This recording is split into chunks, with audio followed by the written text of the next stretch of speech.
associate editor of the collected work of Vashistha Kavyakant Ganapati Muni, which is published in 12 volumes.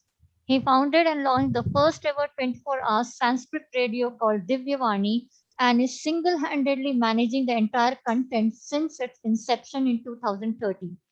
In the year 2014, Dr. Mishra founded Samskrita Bala Sahitya Parishad with the aim of creating, evaluating, and propagating children's literature in Sanskrit. He is the recipient of many accolades and awards, such as the President's Award for his outstanding contribution to Sanskrit, the Senior Fellowship Award for carrying out research on the Vedic art of multiple concentration, Literary Excellence Award for his contribution to Sanskrit language and literature, Kendra Sahit Academy Bala Puraskar for 2018 for his books Shanaya Shanaya, a book of rhyming songs in Sanskrit for children. Recently, he was conferred the Pandit Deen Dayal Upadhyay recognition of Re-Engineering India 2020 by the Rethink India organization. Sir, can we please have your deliberation?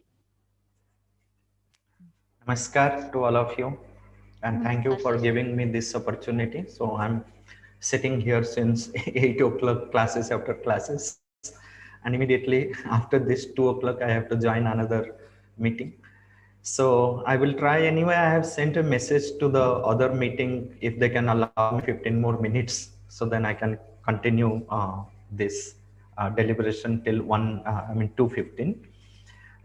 Making it a half an hour deliberation. It's a topic that has been given to me, which is very, very dear to my heart. The Sanskrit, its cultural relevance and scientific relevance. So by this time, listening to the previous speakers, I was there just listening to Professor Somesh Kumarji, and prior to that, I couldn't join because of my engagement with other meetings and classes. So the element of Sanskrit is at the foundation of everything that we are connecting with the Indian knowledge system. So today our topic is how this language itself is not just relevant, culturally or scientifically or from any other angle. It's just relevant, but how it is so wonderful and helpful tool, a powerful tool. I use Sanskrit as a powerful tool for our well-being. So this is where I'll focus my thoughts. First thing that we see, that the quality and the character of this language. It's not a language like any other conventional languages. Like we have thousands of languages existing in the world. So here it stands out because of its quality and character. So what is the quality and what is the character that makes it so great and so powerful a language, which has immense value in our day-to-day life, which has immense value in maintaining our well-being, and in fact, the true idea of sustainability that we find in this language. I mean, on one side, you can see what this language has contributed in the form of various texts. So original contributions almost in every branch of knowledge that you can see. So that's one side, what has been expressed through this language. And then we can see the mode of expression, so how it has expressed. And then the third thing is the very structure of this language. So we see when we are talking, the Sanskrit is a language of well-being. Sanskrit is a language of, like, I propagate it like as a language of awareness, a language of silence, or silence conscious language, a language which is mantric in its nature, and very scientific and systematic language. So there is something very deep within it, not just what has been expressed in the language, in this language, or using this language as a medium, but as a language itself, how it is scientific, systematic, and is a powerful tool. And we can understand many principles of sustainability by from the very structure and design of the language. It's a language which has been designed in a very different way. So, for example, like I'll just give a few popular examples of the structure and the design of the language. Uh, Look at any other language, or in every language, we use the passive voice. And passive voice is possible for which kind of verbs? So passive voice is possible only for the transitive verbs. For the intransitive verbs, we cannot have passive voice. So for example, like I say, I sleep. You cannot have a passive form of that. I laugh. You cannot have a passive form of that. Not even in the languages derived from Sanskrit, in our vernaculars also, Indian languages also, you cannot have passive voice for the intransitive verbs. But in Sanskrit, passive is so natural to it. Like you can say, Maya hasyate. Literally, if you want to translate it, it will be the action of laughter or laughing is being performed by me. So this is how you can interpret it. You cannot have a direct translation of that. But passive is something, Maya shiyate. Even the action of sleeping is being performed by me. So passive is something natural to this language. Why? Because it sends this message, the message of passive being natural to this language, the way it is designed, is that, and maximum number of sentences that you have in Sanskrit is passive, and then passive makes it simple also, simple and natural. The message is that I am not the doer, but I am just an instrument through whom the action is performed. Prakritya kriyamanani sarvani karmani. It is the Prakriti which does the work through me. So, by a conscious use of this language, this sense of instrumentality, that I am an instrument, I am a channel which is used by another force for getting the work done, this sense of instrumentality is very much necessary for our inner growth, which is again fundamental to our well-being. So if we are carrying every time this sense that I am the doer, it is because of me things are happening. So it just, like it shows that how much we are carried away by our ego driven, desire driven self, and then trying to substantiate or trying to prove that I am the doer and it is because of me things are happening, and if I am not there things would not move. So this, the language here, because it is designed in such a manner, a conscious use of this language, it creates this sense of instrumentality and makes us free from the sense of doership, which itself is great, and it's there in the design of the language. I'll give you another example. Every language has this sandhi element, like you join the words. So you say, most of the times we use om namo bhagavate, om namo narayanaya. So why namo bhagavate, namah bhagavate? The base word is namah with a visarga and a bhagavate, so it changes to namo bhagavate. Why Namo Bhagavate? One can try articulating Namah Bhagavate. You will find a kind of discomfort in using this Namah Bhagavate. Namah Narayanaya. Why? Because the Visarga in Namah is a hard consonant, and the next word Bhagavate begins with Bha, which is soft consonant. Now, as per the law of the nature, the hard and soft cannot blend with each other, cannot go with each other. That's how what needs to be done, that the things have to move. Then what is the way out? Now here, there has to be some kind of compromise, some kind of sacrifice. Without this compromise, without this sacrifice, the things will not move forward harmoniously. So hard cannot go with soft, soft cannot go with hard, and everywhere you cannot find soft, soft, hard, hard. So there will be combinations of hard and soft. So you say Srimat Bhagavat Gita. Take this example. So if you try to pronounce it in this manner, Srimat Bhagavat Gita, you will find it difficult because ta in Srimat is a hard consonant, Bhagavat Bha is a soft consonant, then Bhagavat Ta is a hard consonant, and again you find Gita Ga is a soft consonant. So what is the way out? How to move forward? So the language is designed in such a manner, it says that sacrifice, compromise.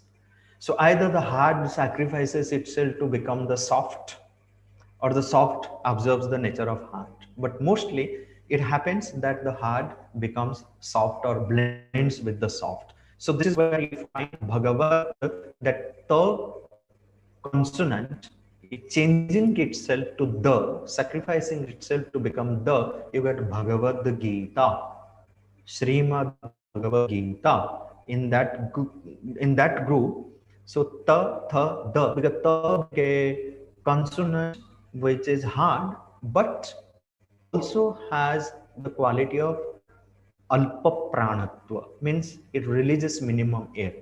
Dha is also there. Why it cannot take the shape of dha? No, it cannot, because dha is mahaprana. So dha is alpa prana. So it will change to some commonality is there. So it will blend with the. So you get Srimad Bhagavad Gita. So this teaches, this very language teaches me, while I am using it consciously, it teaches me that in life I have to adapt, I have to remain flexible. Wherever I need to change myself, sacrifice myself to become something so then harmoniously things can move forward, I must do that.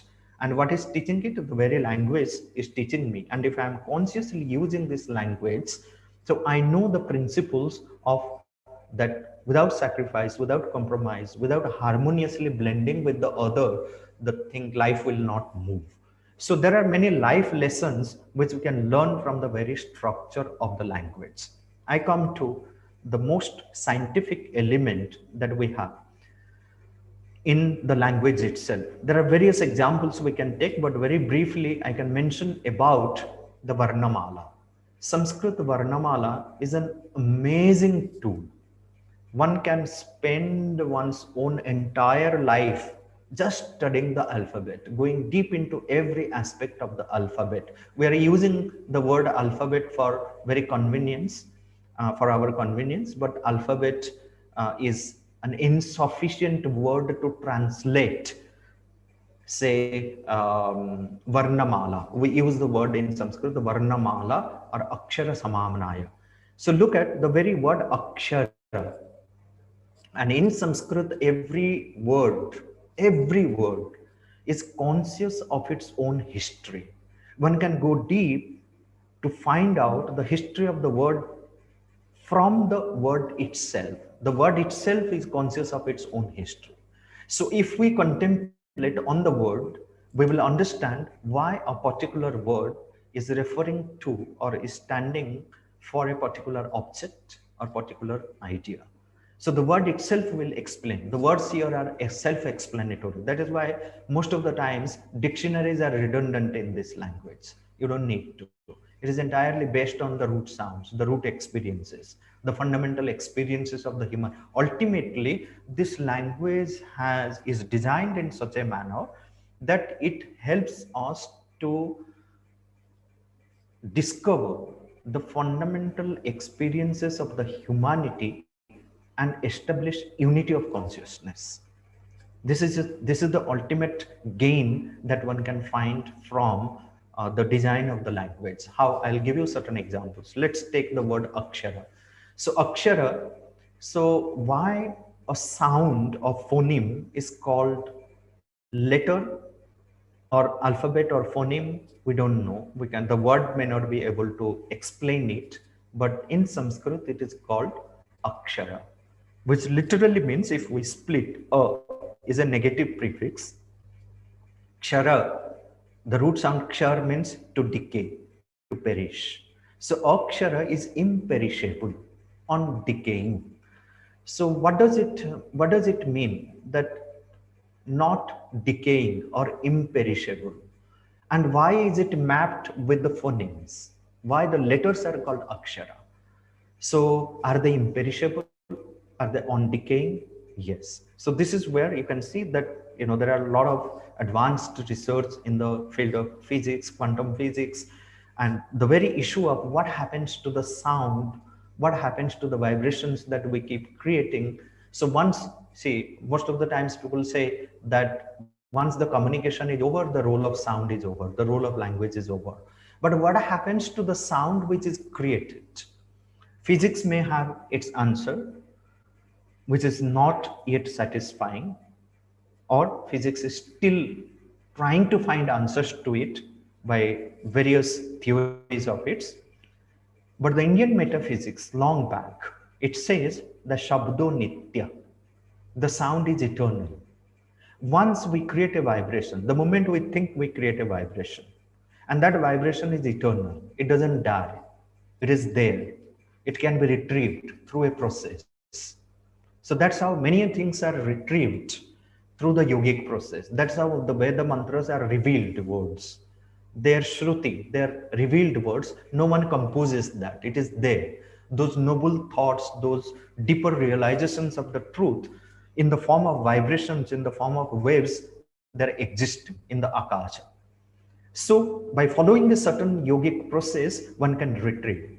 So it can reveal to the person who has raised himself or herself to a higher level of consciousness and living in a very silent state of consciousness, aspiring to realize the truth. So that truth, which is there in the form of a vibration or a wave, can appear in his consciousness. And the person has that inner vision to see it, see that vibration, and then decode it, or again encode it, or it can, it appears in a certain pattern, it in certain form which he can see, and then he can, like articulate it or bring it to the manifestation in its expressed form. So that's what we call mantra. So therefore, this realization leads to them. So the sound or vibration, even its symbol, is eternal. It is undecaying. It is imperishable. So sound doesn't die. Na shabda kshiyate, na samudra kshiyate. So there is no decay, there is no death to sound. So right when I am learning the language, and when I'm starting with Varnamala, the very first thing is conveyed to me that what you are dealing with, the letters are akshara. They're imperishable sounds. They're immortal sounds. So the very word itself is leading me towards the understanding of the quality and the character of this language. This quality and character of this language is such that here each and every word is conscious of its own history.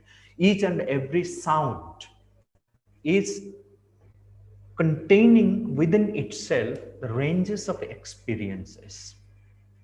Ranges of experiences. So I'll explain you one more word, because here not only the sound is eternal, sound is undecaying, imperishable, but there is an eternal relationship between sound and sense. In other languages, say for example, like if I have to say why this is called hand, very difficult for people to explain it. Sometimes it may sound ridiculous. Say that why do you ask this question, that why this is called hand? Just say hand, that's all. But in Sanskrit, it says hasta. And then there is not just one word, there are many words. You say hasta, you say kara, you say pani. There are so many other words to give expression to one object. Why? Sanskrit, another beauty of this language, where we can see and then use it, see that it always deals with the eternal principles, universal principles. So something which is eternal, something which has a lasting value. This is where you can see the true principles of sustainability. It always deals with that greatest sustainability or anything which is eternal. Why?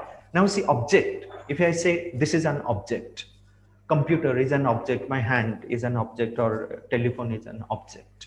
So how do we deal with the object? Now in conventional languages, you have certain words. Just by that word, you know the object. But Sanskrit is a language, you will not find a single word which is specific to an object. There are no words for objects in Sanskrit. It may surprise you. You may say that what strange things you are talking. Then what is the language for? Do you think that there are no words for objects? Chair, table, bottle, hand, fingers, face, mouth, earphone. Are there no words? These are objects. Then what is the use of this language? Yes, not only one, but there are hundreds and 200s and 300s of words sometimes referring to one particular object. But if we analyze each and every word used for an object, we will see that it is not specific. The word is not specific to an object. It is a description of certain quality of the object, certain property of the object. So it is entirely a property based language. Properties are eternal. The object may perish, the object may change its nature, its shape, may appear differently, but the properties will remain. So I say hasta. Hand is called hasta. An elephant is called hasti. You can see the correlation. Now, why hand is called hasti? Now, this every word in Sanskrit comes from a root sound. Now, for the hasta, the root sound is has. Now, you can ask anyone, what does has mean? People will say, oh, has means to smile or to laugh.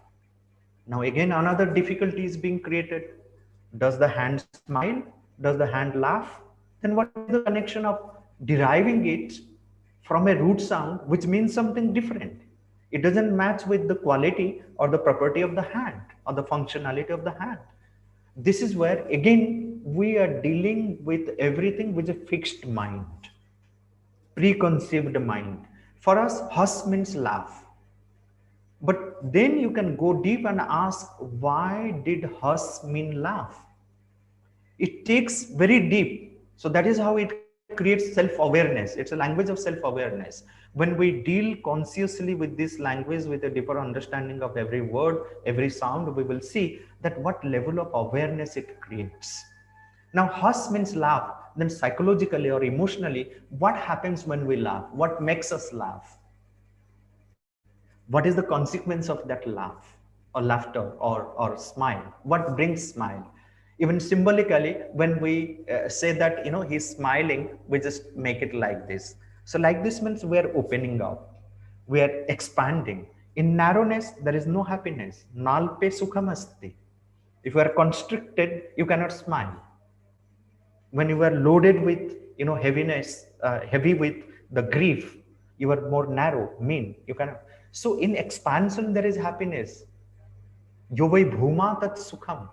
So only the expansion, stretch, it brings the smile. So when there is something which is expanded, which creates some sense of expansion in us, that brings smile on our face, and then we open up. So that is why in Sanskrit you can say, for a flower is blooming, you can say pushpam hasati, vihasati. It does it if someone translates the flower is smiling or laughing, it will be ridiculous. That is where this is a language which cannot be translated. It is an untranslatable language. There are many, plenty of words or maximum words are untranslatable. What makes it untranslatable, I'm just giving with this example. If you find an expression pushpam vihasati, you cannot translate the flower is laughing, flower is smiling. It will be ridiculous. The flower is blooming. Actually, blooming, expanding, stretching is the fundamental sense or experience behind the sound has. And ha is the sound of space. When you say ha, that is why Vishuddha Chakra, when you do the chakra, we do the chakra purification mantra, the chakra sound, Vishuddha Chakra, which belongs to the Akasha element, the sound, the mantra of Vishuddha Chakra is ha. Ha, when you say ha, you can feel that space, you can feel the expansion also. It needs maximum air release. So has means expanding, stretching. So hand is a tool which is given to us, you can stretch it, expand it for doing anything. So elephant is using its trunk, stretching it for doing all its work. That is why the trunk is called hasta. So because elephant has a hasta, it is called hasti. But the word hasti is not confined only to elephant. The human being also can be called hasti. Monkeys also can be called hasti because they also have a hasta. Anyone who has a hasta is a hasti. So Sanskrit doesn't confine things into particular word, but over a period of time, certain words becomes rudha, fixed for certain objects. But fundamentally, the word can be used for any object which has that quality, has that property. So very consciously here, the words are derived from the root sounds, and root sounds are having those fundamental experiences associated with it.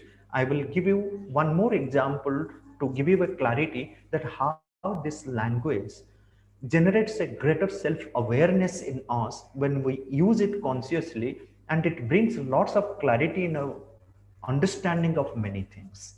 So for example, the body is called deha.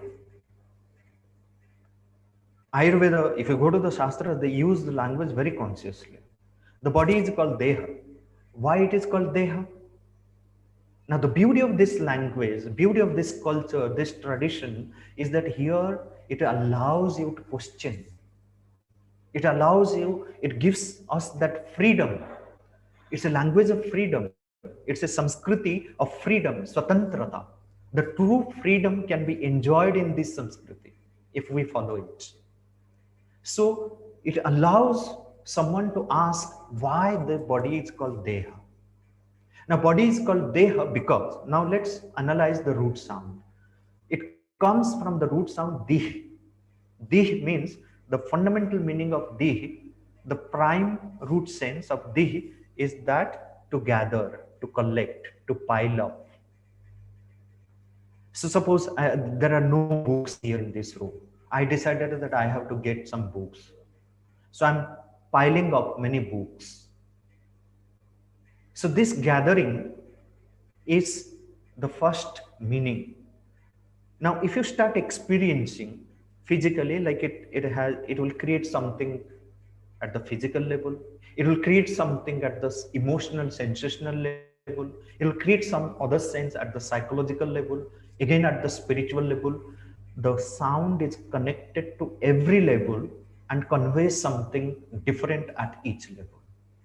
Suppose just gathering, the physical gathering of the things, now it leads to the whole idea of growing, increasing, enhancing, developing.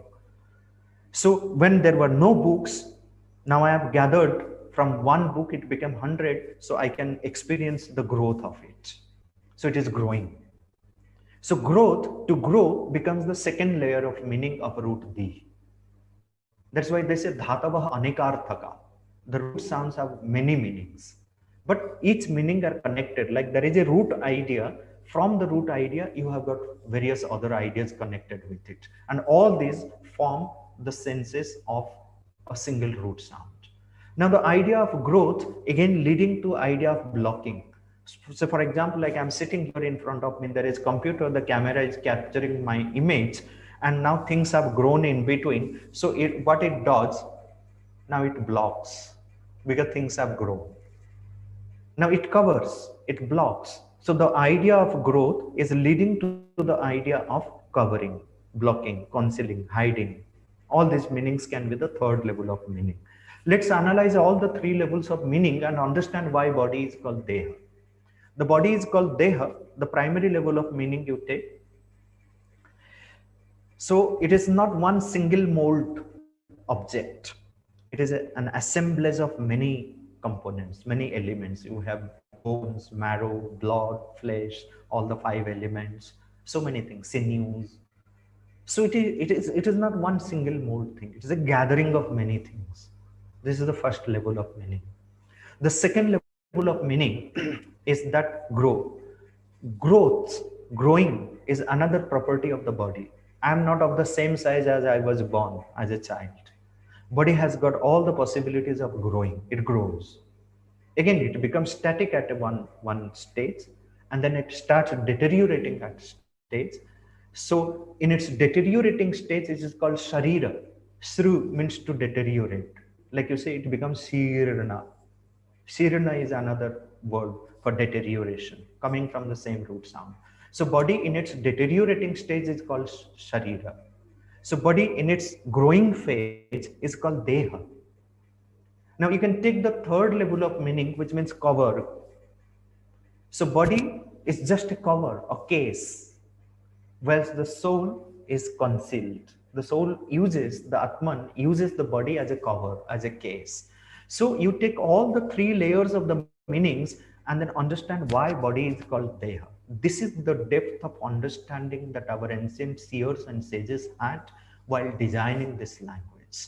And when I'm using consciously with this understanding, then it creates a different awareness in me. I'm not saying that, okay, my body.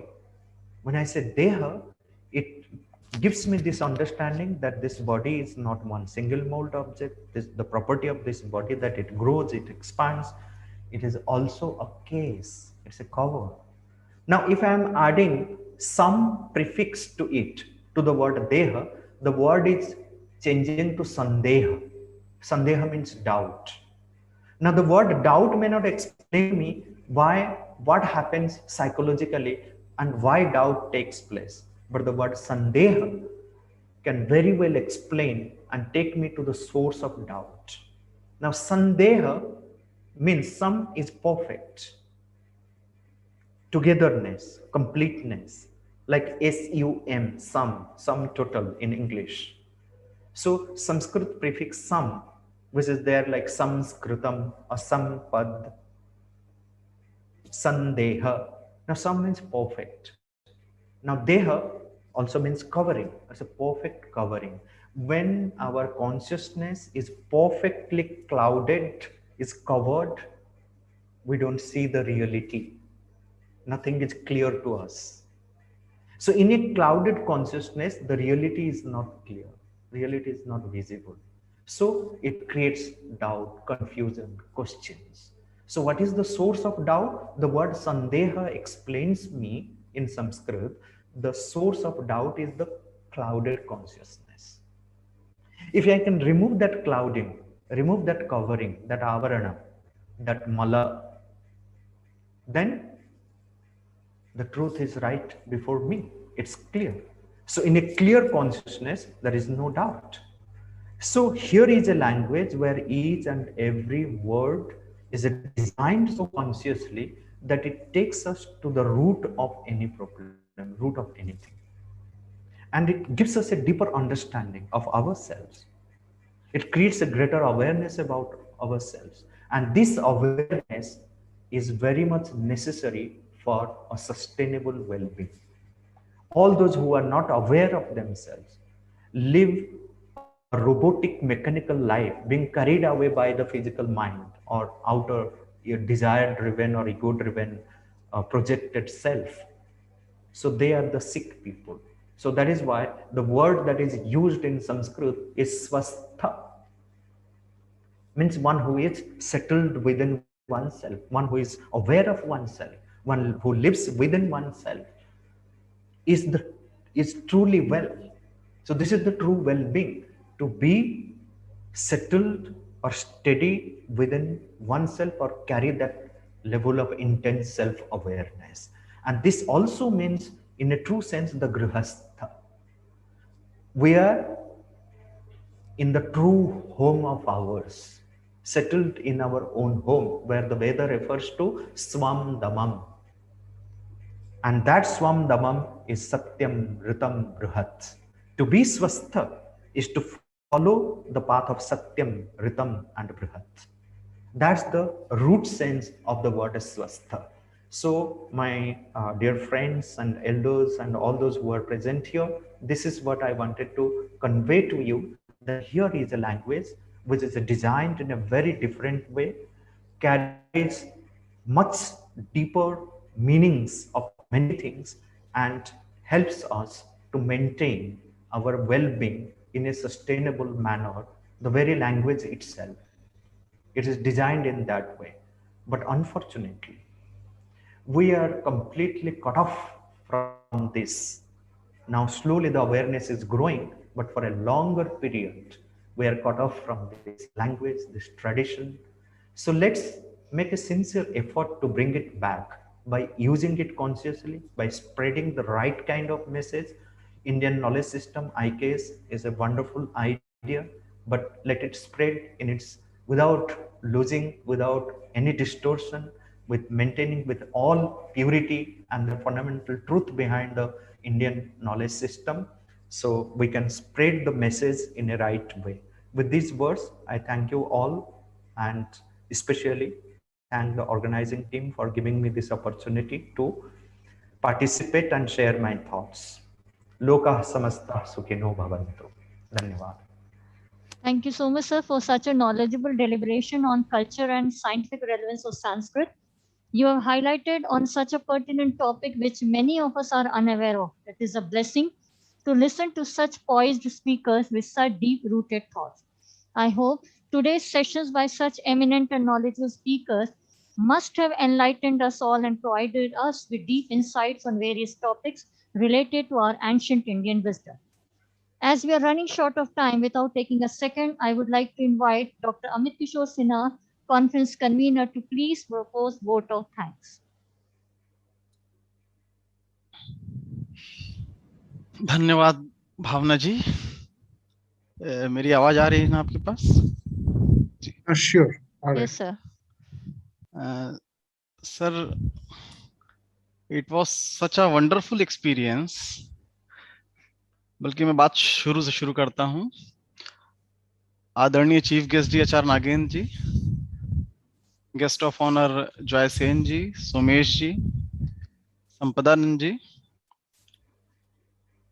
मेरा इस कार्यक्रम से पहले आपसे कोई व्यक्तिगत संपर्क नहीं था।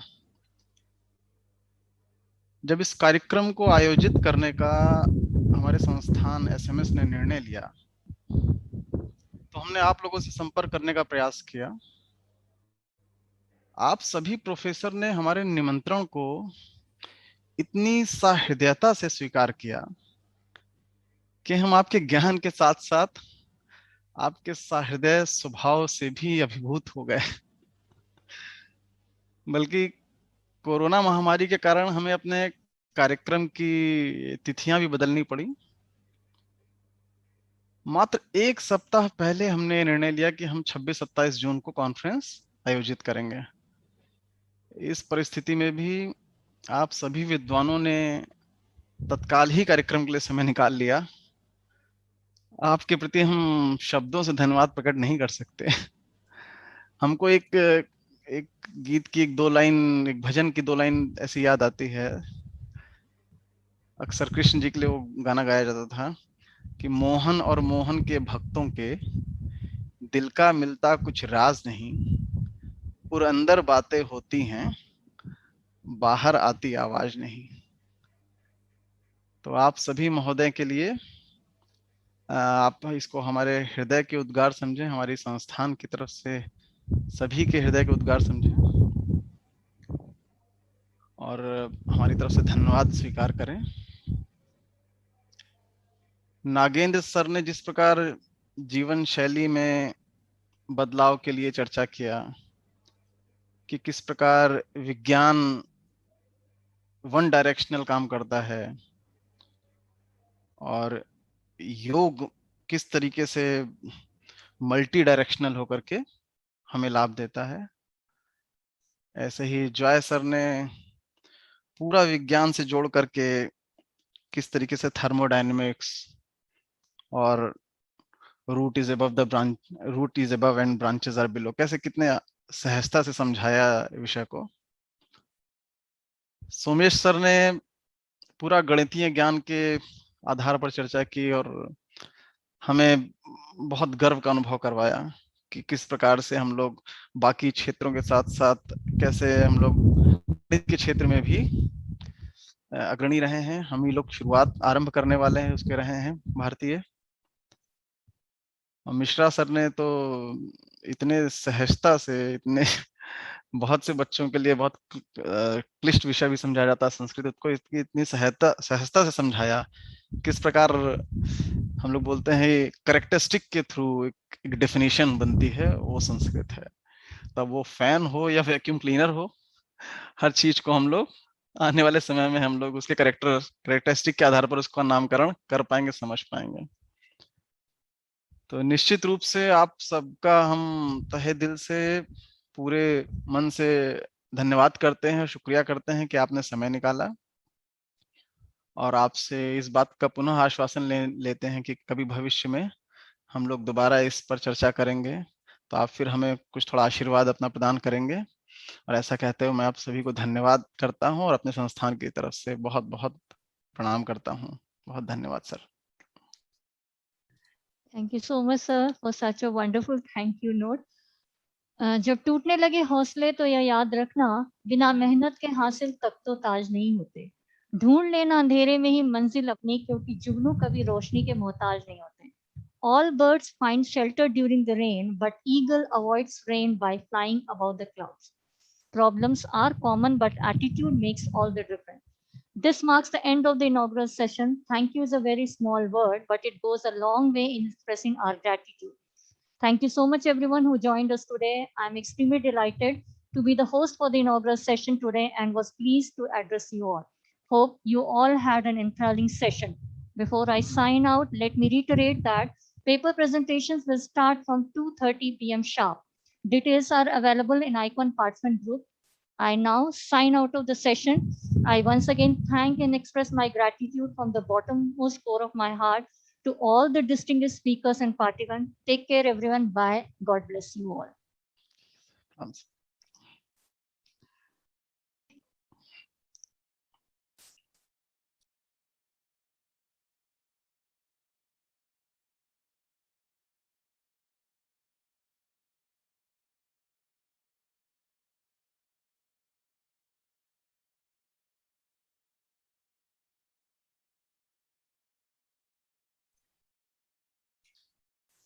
तो पार्टिसिपेंट्स के पास जूम लिंक, गूगल मीट का लिंक भेजा गया है, और उसी के माध्यम से आपके पेपर प्रेजेंटेशन होंगे। टेक्निकल सेशन 1 और टेक्निकल सेशन 2 दोनों में दोनों के zoom link, Google meet link भेजे गए हैं आपको। और किसी को कोई भी परेशानी हो इस संबंध में, तो जो ऑफिशियल नंबर दिया गया आप उस पर कॉल भी कर सकते हैं या मैसेज कर सकते हैं। ठीक है चेतन जी, गूगल मीट से प्लीज ज्वाइन करिएगा।